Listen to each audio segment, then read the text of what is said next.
Hey, how's it going, man? Speak to you, man. How you doing? I'm doing good. How about you, Dan? Yeah, I'm not too bad. It's good to speak to you. It's been a little while. I spoke to you at C2C last year, but That's right, man. That was such a blast. C to C was like awesome last year. It was the first time that I was really a big part of the lineup, and I got to go up to Glasgow and then play, of course, in London, and it was such a blast, man. It's a whirlwind of a week, though. It's yeah, like it is. crazy. It flies by. Yeah. You made such a good impression that week. Like, you were one of the standout artists. I think universally, everybody was saying we love Travis. That was such a That's so huge. awesome.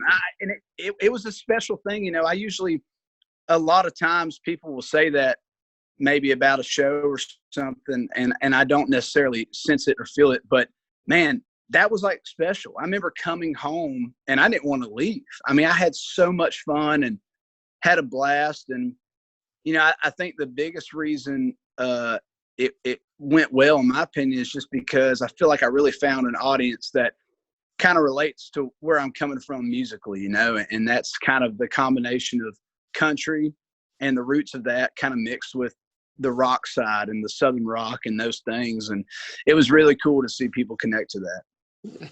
Well, how are you getting on with this whole kind of weird lockdown quarantine situation? Because I would imagine releasing new music at this time is quite a strange process. Would it be fair to say? It definitely is. I mean, it's all the things that go into putting out music and putting out a record have totally shifted. I mean, it's like we can't go play a show. We can't, do these things. But on the contrary, I think this is an opportunity for people. They want music more now than ever because, dude, we're all just trying to find a way to kind of escape, and get our minds off of this. And I hope that a couple beer drinking songs and some country music anthems will help people do just that. Yeah, you've got this Beers Better Cold EP coming out May 15th. So for anybody who's pre-ordered it and is excited to hear the new music, what can they expect from it, and what did you try to achieve with this first big project? Man, I'm just trying to put people in the headspace of where I am, right now in life, which is I'm having a blast, loving being on the road, and I just feel like I'm in a good spot. Obviously, we're not on the road right now, but I want people to hear this EP and be able to see what we do live when they hear it, and vice versa. If someone sees us live for the first time and then they go find that music, I hope they can just sit there and think in their head, that's exactly what I heard and felt when I saw him play on stage. So that's what I really want people to take away from this, is that, I want to be a live artist. I want to be a touring artist for my career, and I want my music to translate to that. Yeah, and you worked with Jeremy Stover on the production side, who needs no introduction. Like, the guy's a genius. He's worked with some huge names in the past. So what was Jeremy like to work with in the studio, and how did he kind of elevate these songs to a new level? Well, me and Jeremy we've been working together since, forever. I mean, he was, if I ever have a behind the music or something stupid like that, it's like he'll be the guy who found me, quote unquote, but I mean, that's the truth. I've been working with him since like 2013.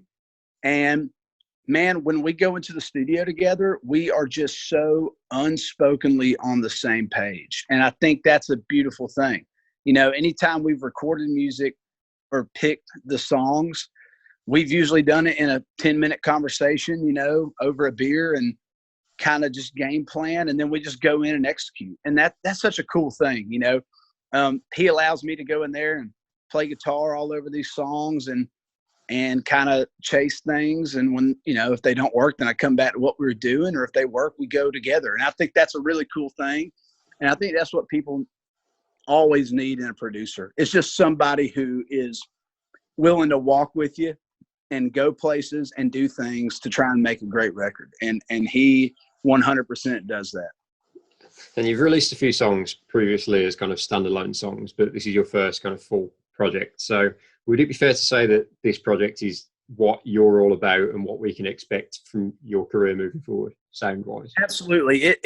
I wanted this EP to be kind of like just almost like a preview to like what I want to do and what I want to accomplish. It's like when you listen to it top down, I feel like it covers so many bases. There's like we got big party anthems, and and kind of mood setter show opener songs. And then of course you got After a Few and Tank of Gas, which are kind of the moodier, like kind of heartbreak songs, but they're still kind of upbeat.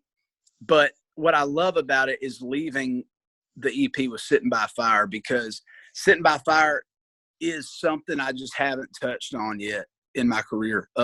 Just kind of a feel, what that song's about and all that. And I'm excited for people to hear that, because I think they'll leave kind of interested in wanting more of that. And there's definitely more of that side of me coming out in the future. Yeah. Well, tell us what it's like to be in a room with Rhett Akins writing a song like that, because the guy's a genius. His list of songwriting credits is ridiculous. So what is it about Rhett that makes him such a special songwriter? Man, I think what Rhett does best is just he gets in the room and he just services the song. I mean, like, and that's just all he does. I mean, it's like he's always said, he's accredited his success to showing up every day and giving it his best effort. And that is true. I mean, me and him have probably written, I don't know, maybe like 10 songs together, but we spent a lot of time,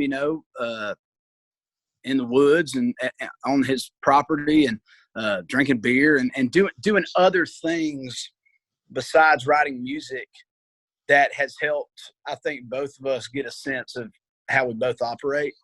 And man, he just knows how to say it. I don't know. It's just one of those things. I mean, he's a Georgia boy and he's a redneck, and he just knows how to say it. And if you throw out an idea, he's going to know the quickest way and the easiest way to do it. And he's just awesome. He's great. And congrats on the success of After a Few, by the way. Top 5 on country radio this week, which is a pretty phenomenal achievement in itself. So tell us about that song and also how difficult it is to get a song like that so high in the charts in the early stages of an artist's career. Yeah, man, I appreciate that. It's so nuts. I mean, it's been amazing. It's officially the longest charted song in Billboard history on country music, which is crazy. And yeah, man, it really is 100%. It's a grind. I mean, there's so many great artists and so much music on the charts, and it's tough. I mean, it's so tough to get a song up there.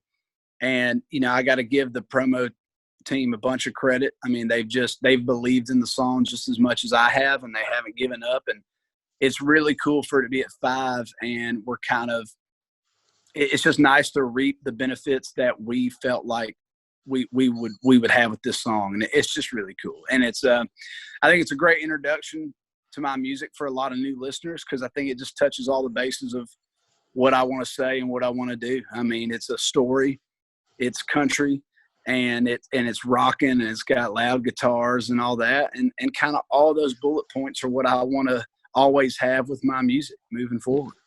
And you just mentioned the promo team and the label and all the effort that's got into it. And I saw your social media post the other day about being 3 years since you signed with the record label. So how have they been with you in terms of the EP and the whole creative process? Have they given you a lot of time and space to do exactly what you want to do? Oh, 100%.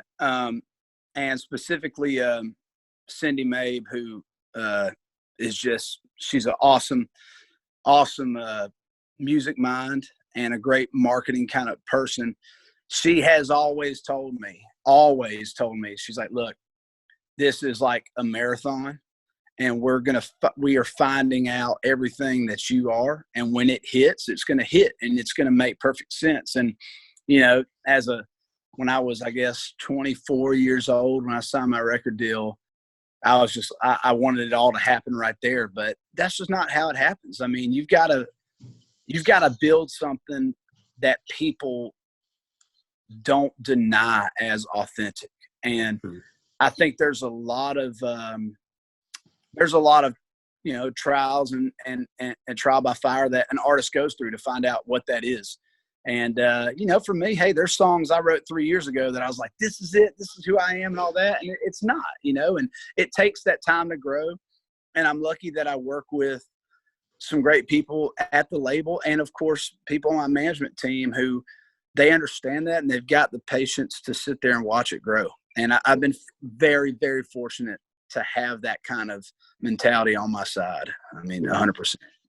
And just going back to the EP, you co-wrote every track on the EP apart from one, which is Abbey. So tell us about that song and why that kind of hit you and why you felt that had to have its place on the EP. Man, I heard that song. A buddy of mine played it for me. We were just drinking beer before a show. He played it for me. And, dude, I just love at all times, you know, I love heartbreak songs.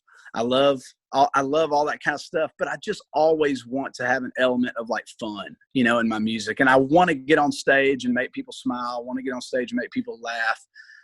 Because that's a big part of things I love, man. Like I realistically think I'm a pretty happy guy, and you know, I enjoy life. And I heard Abby, and I laughed. I laughed my ass off when I heard it. I thought it was so funny, and it was just such a like immature kind of way to like break up with somebody, but it was funny. You know, it's kind of like the upper hand thing, and I don't know. I just loved it. Everything about it. I was like, I could record that and sing it, and it's just, dude, when we've been playing shows since that song's been out, we put it out on Valentine's Day I wanted to give the people who hate Valentine's Day an anthem, you know, and it's just been awesome to see people in the front row spelling it out and doing that. And it's a moment in the show that I always want to have. I just want to have a fun moment that people are looking forward to throwing their drinks up in the air to. And I had to record it. I loved it so much. And I'm thankful that Ashley, Chase, and Matt, the co-writers, let me record it. Yeah. And you were just speaking about the live shows, and the plan for this year is going out on tour with Sam Hunt and keep more on the South Side tour. Obviously, we don't know when we're going to be able to go to shows again, but how much have you been looking forward to that tour and teaming up with those guys? Because that's a hell of a lineup. Yeah, man. I mean, dude, I think getting the call to be on that tour has been one of the most exciting moments of my career today, and that's no exaggeration. I am such a Sam Hunt fan. He is such an artist, and he only does what Sam wants to do, and I think that's awesome. I think that's what people should do. And Kip Moore's the same way, man. He is literally, I mean, such a great songwriter, marches to the beat of his own drum creatively, and, dude, it's going to be awesome. And we're all three from Georgia, you know, and I think there's something unspoken about that. You know, we kind of get where we're coming from to an extent. And fired up, man. I hope we can make it happen. Right now, it's looking like July 10th. We're supposed to kick it off in Bangor, Maine. So fingers crossed. Fingers crossed, indeed. And we need to get you back over to the UK, man. We'd love to have you back over. I can't wait, man. I've been doing interviews all day, and I'm telling you, I miss Weatherspoons so bad. I can't even, dude. That is the greatest place on the face of the planet. I love it. We agree as well. Weatherspoons is like a national treasure in the UK. We love it, dude. I got to figure out how to bring it over here. If you put a Weatherspoons on Broadway in Nashville, they'd be printing money in the back. They'd be printing money. Can you imagine the price of Weatherspoons beer on Broadway? It would be like a third of the price of everywhere else. Oh, exactly. Yeah, exactly. It'd be $6 compared to like £2 or whatever. It'd be outrageously expensive. I love that. That's going to be the headline for this interview, by the way. I love Weatherspoons. Travis Denny. Love it. All right, Travis, I'm going to let you go, man. Thank you for doing this. We appreciate the time. Thanks so much, man. I appreciate it, dude. Yeah, we'll catch up soon. Thank you, bud. Take care.